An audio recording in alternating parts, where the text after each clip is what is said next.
I think of 2021. So I'm not just on an anger management course. I am making a vegan Biscoff cheesecake for possibly Christmas Eve tonight and tomorrow. And whilst I'm doing that, I'm also going to talk about our highs and lows of 2021.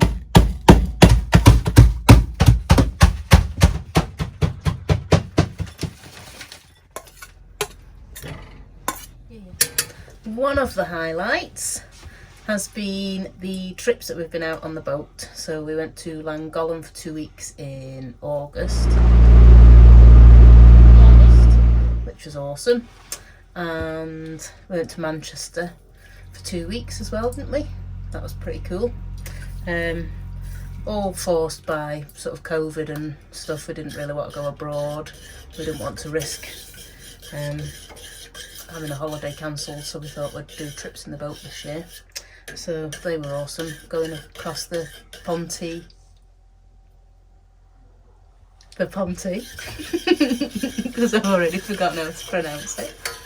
Yeah, that was ace. We were lucky enough to get away in April as well this year with our best friend from London, Emma. That was fab. We stayed in a little sort of chocolate box village, which was stunning, probably about 10 miles from Brighton. And we managed to get a nice solid week away, which was brill. We did lots of yoga and reading and chilling out. We also went on our first walking backpacking holiday this year, which was epic. I can't wait to do that again next year. So we walked the Slate Trail around Snowdonia for a week, and we did a mixture of camping, wild camping and hostels.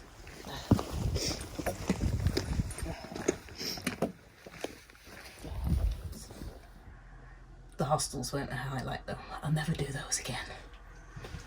Slate Trail was fabulous. I really enjoyed that because I do get bored very easily, so having sort of a different place to stay each night was fab. And sort of just having that goal in mind every day. This was your set amount of miles.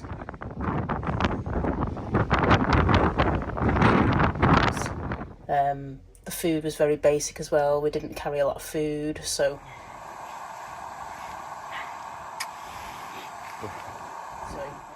all you really got to think about was how many miles you were walking and the food. So everything was simple. It was really chilled.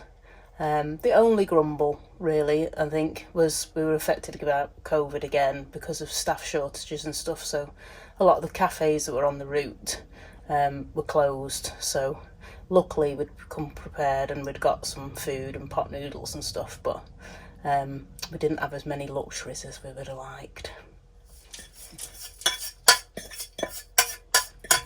If you've watched us for a while, you'll know as well that we're both working towards becoming full-time artists and travelling. And this year has felt like quite a big leap towards that goal. Chris has had a lot of commissions this year with his pet portraits. I've discovered lino print, which is fabulous. And I've sold lots of Christmas cards and that this year, so it's my most successful sort of festive season. So I've got a taste of what that would be like. So that's been brilliant. So thank you to everybody that supported us and bought some of our artwork this year. You're all lovely. It's better. Another wonderful highlight of this year was meeting 3 floating artists. Right at the beginning of the year, we did a creative crew vlog and we met Rebecca, Sharm and Sophia, all on their lovely boats.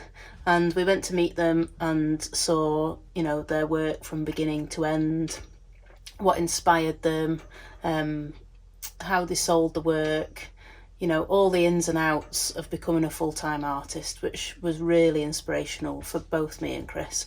So thank you all for your time. If you want to watch those again, you can watch those here.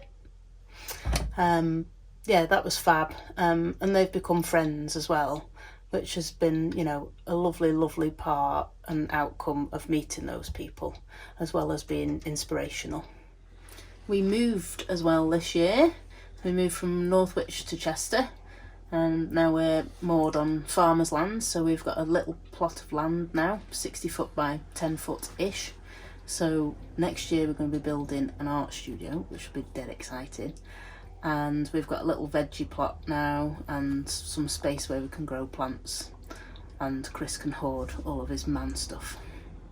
A big part of moving to this mooring as well was that we had to have solar installed and better batteries because we haven't got a hookup anymore. We're not at a marina now, so we've become more self-sufficient, which has been awesome. And I've also learned a lot more about the boat. So yeah, I didn't really know much about it, all the electrics before, because we were always hooked up. So now I know more about inverters and generators. Yeah, I am one clever boat lady. So don't like to lower the tone or talk about bad stuff, but there are lows, and there has been some significant lows for us this year. First one being losing Shadow.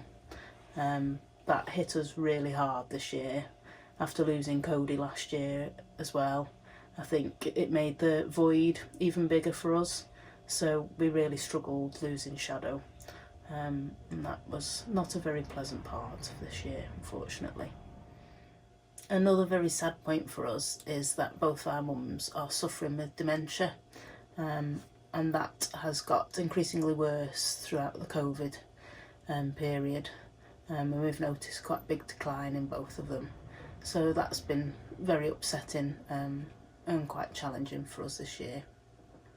An outcome of those sad things has led to me having depression this year, which has been very difficult, and partly a reason why you've not seen a lot of us towards the end of this year, because we've both been sort of healing really. Chris has been awesome and has been my rock this year. Thank you. Good news is that I'm on the mend. I've been having therapy and I've got lots of wonderful family and friends around me, so I'm in a good place now. I've learned some very good skills, I would say. There's a positive out of the blue.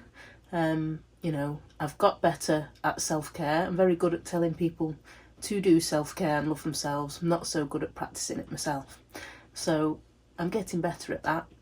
And journaling has been a massive part for me, so I do a morning journal every day and get all my worries and stresses out, so that stops the worrying. And meditation, that has been a struggle, but I'm getting there with meditation, and that stops my overactive mind. And reading at night as well, so I've read quite a lot this year, which has been fabulous, and that has been a big factor and help for me. Part of my therapy as well has been my growing love for plants. There's a jungle growing here now, and it's going to get worse. Yeah, I've actually missed some of our plants when we've been away at weekends, so yeah, I'm loving having plants, although I'm still not great at growing indoor plants. There's still practice to be had, because I do kill them off quite quickly. So just to top the year off nicely, myself and Chris both got COVID 10 days ago, so we're just about to come out of isolation, so luckily we'll be able to celebrate sort of Boxing Day and stuff. But yes, we've been ill pretty much since the beginning of December with a cold, and then it led to COVID, and we still can't taste anything, so we're not going to be able to taste Christmas dinner tomorrow, I don't think. Boo! But we are much better, and fingers crossed, you know, our parents haven't had it. We have had some family members that have had it, but they're all getting better too. So we're ending the year on a high note. We do feel refreshed after a little break, so we're all geared up, ready to get out there, see our families again, spend a belated Christmas with them, and we're geared up ready for 2022. A big thank you to all of our subs. We broke 4,000 this year, so thank you so much to all of our new subscribers this year, and to all of our existing subscribers who have stuck with us through thick and thin. Overall, it's been a very up and down year. We've made the best of it, and we're hoping that 2022 is a much brighter year. So thank you very much to everybody that supported us this year for all of your messages and encouragement. You've all been wonderful and you're all beautiful people. Let's hope that 2022 is a much better year for everybody involved. Take care, have a brilliant Christmas and New Year, take care of yourselves, love yourselves, stay afloat. Bye.